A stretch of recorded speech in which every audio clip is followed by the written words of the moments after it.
I've done a lot of reporting on Qatar's role in this whole war as a major funder and supporter of Hamas, and now, in theory, the mediator. As fair a mediator someone can be when they're funding one side.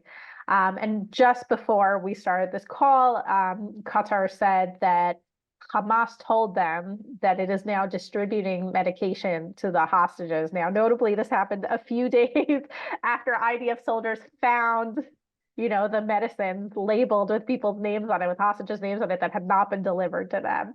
I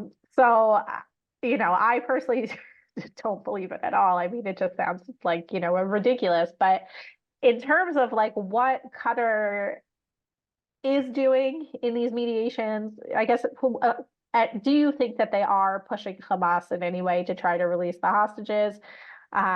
What do you think their interests are sort of in this game when it comes to the hostage negotiations? Because just a few days ago, I believe it was the Prime Minister of Qatar who said that, the war should end even without the hostages getting out.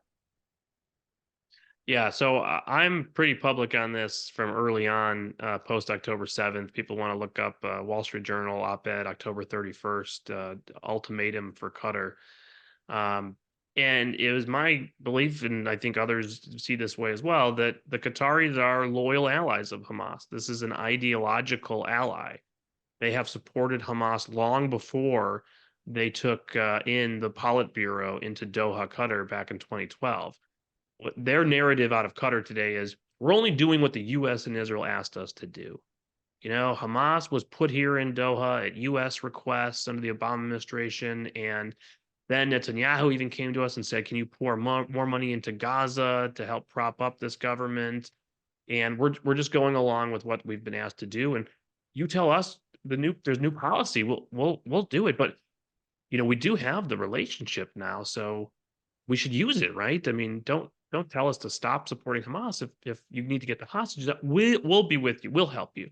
And in fact, it was like the arsonist playing firefighter within hours of October 7th in the news that all these hostages were taken. Who shows up at the doorstep to say, "Hey, we can help you. We're your ally"? Qataris, to make sure they're the mediator. They're the go-between for Hamas, their ally. But the truth is, way back before 2012, you go back to the civil war in Gaza, that when Hamas defeated Fatah and took control of the Strip, you go back before that, you will see all the public evidence. It's all Googleable of Qatari financial and political support for Hamas. And this is not just about financial support for Hamas. It's this entire Sunni Islamic extremist networks throughout the Middle East that they have historically supported.